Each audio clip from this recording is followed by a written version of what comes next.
जब पूरा देश दीपों की चमक और पटाखों के गूंज में डूबा हुआ था, तब उत्तर प्रदेश में 11 महीने पहले विवाही एक नवविवाहिता बेटी दिवाली की रात दहेज की भेंट चढ़ गई। मामला सिद्धार्थनगर जिले के गोलहौरा थाना क्षेत्र के खमहरिया गांव की रहने वाली आलिया की 11 महीने पहले शादी बस्ती जनपद के सोनहा थाना क्षेत्र के बडोगी गांव के रहने वाले मजहर अली से हुई थी। दिवाली की पवित्र रात को नवविवाहिता आलिया खातून का शव फांसी के फंदे पर लटका मिला। शादी के महज 11 महीने ही पूरे हुए थे कि दहेज की लालच ने इसे खुशहाल जोड़े को मौत के मुंह में झोंक दिया। मृतका के भाई वसीम ने बहनोई मजहर अली सहित ससुराल के अन्य सदस्यों पर दहेज प्रताड़ना का गंभीर आरोप लगाते हुए सोनहा थाने में तहरीर दी है कि बहन को मारकर आत्महत्या कर रंग दिया गया। ग्रामीणों के अनुसार शादी के बाद से ही ससुराल पक्ष द्वारा दहेज की मांग को लेकर लगातार प्रताड़ना की जा रही थी। मृतका के मायके के परिवार का दावा है कि मजहर और उसके परिजनों ने आलिया को नकद 5 लाख रुपए और अन्य सामान की मांग करनी शुरू कर दी थी। जब मायके पक्ष ने इन मांगों को पूरा करने में असमर्थता जताई तो मारपीट और मानसिक उत्पीड़न बढ़ गया।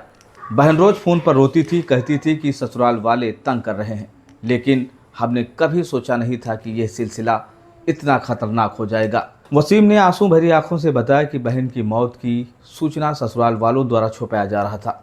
गांव के किसी अन्य व्यक्ति द्वारा फोन से सूचना दी गई। प्रारंभिक जांच में पुलिस ने इसे आत्महत्या और समझौता कराने में लगी रही, लेकिन मायके पक्ष के हंगामे के बाद मामला हत्या का रूप ले लिया और मजबूरन पुलिस ने शव को कब्जे में लेकर पोस्टमार्टम के लिए भेज दिया। पुलिस को मुकदमा दर्ज करना पड़ा। पोस्टमार्टम होने के बाद मायके वाले लाश को अपने गांव खमहरिया लेकर आए और जहां बुधवार को दोपहर अंतिम संस्कार किया गया। वहीं इस बारे में मृतका के पिता ने बताया कि शादी के बाद से ही बेटी को दहेज के लिए परेशान किया जाता था और मारपीट ज़्यादा होती थी, लेकिन यह उम्मीद नहीं थी कि बेटी की हत्या कर दी जाएगी। मामला यह है कि दहेज के लिए ये गति मारी का ओकरे घर वाले।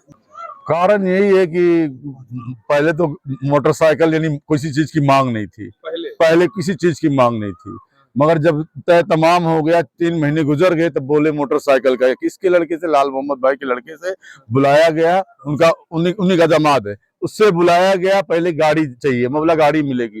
फिर उसके बाद में जब देखे 1 महीना दिन रह गया तब बोले कि मुझे अपाची गाड़ी चाहिए। मैं बोला चलो कोई बात नहीं, वो गाड़ी भी दे देंगे। मगर उसके बाद में भी ये फिर 5 लाख रुपया मांगने लगे। ठीक है।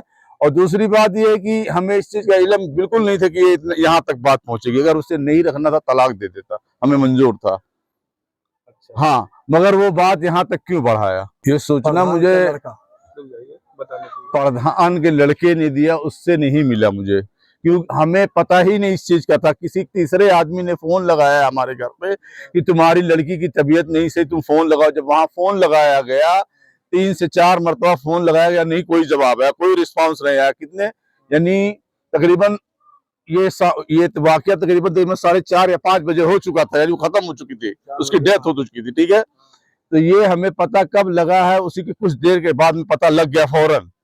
मगर वहां हम फोन लगा रहे तो वो हमें जाके तकरीबन 7:30 या 8 बजे हमें वहां फोन लगा रहे हैं तो वो फोन नहीं रिसीव कर रहे थे। अच्छा, लड़की का इंतकाल होने के बाद हाँ, आपके समधी द्वारा आपको सूचना नहीं दी गई, बिल्कुल नहीं दी गई।